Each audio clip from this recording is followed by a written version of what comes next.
ग्वालियर के सिरौल हाईवे पर बीते दिनों ट्रक चालक की ट्रक के गेट से लटकी मिली लाश और उसके लगी गोली की गुत्थी पुलिस ने सुलझा ली है। ट्रक चालक ने खुद को फांसी पर लटक कर खुद को गोली मारकर आत्महत्या की है, लेकिन इसका कारण 600 बोरी सरसों चोरी छुपे बेचना सामने आया है। मृतक चालक ने जिसे सरसों बेची थी वहाँ उसे सरसों बेचने का पैसा नहीं दे रहे थे, जिससे प्रताड़ित होकर उसने मौत को गले लगा लिया। वहीं पुलिस ने प्रताड़ित करने वाले दोनों लोगों के खिलाफ मामला दर्ज कर एक आरोपी को गिरफ्तार कर लिया है।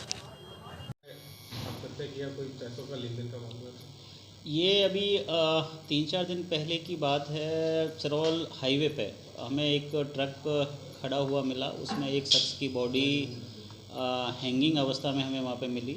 रात को 1 बजे मैं और एसपी साहब खुद मौके पे गए थे और उसमें एक सबसे जो बात थी कि उस गन शॉट इंजरी भी उसको थी। पूरे सीन ऑफ क्राइम को हमने प्रिजर्व किया।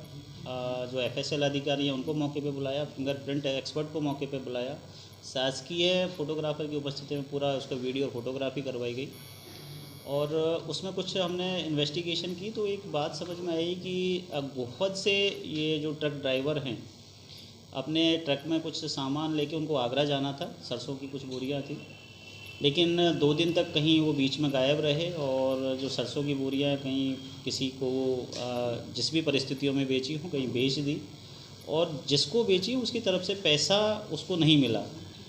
तो इसी चीज़ से शायद परेशान था तो उन्होंने ट्रांसपोर्ट जो कंपनी है उसको भी कॉल किया, जिससे पैसा लेना था उसको भी कॉल किया और एक जो ऑडियो रिकॉर्डिंग हमारे पास में आई उसमें ये चीज़ जो मृतक है ये कहते पाया गया है कि जो सरसों बेची है उसका पैसा नहीं देने की वजह से, जो जिसको भी सरसों बेची उसका पैसा नहीं दे रहा था, उसकी वजह से वो डिप्रेशन में है, परेशान है और इसी वजह से वो ये कदम उठा रहा है। इन्वेस्टिगेशन अभी जारी है।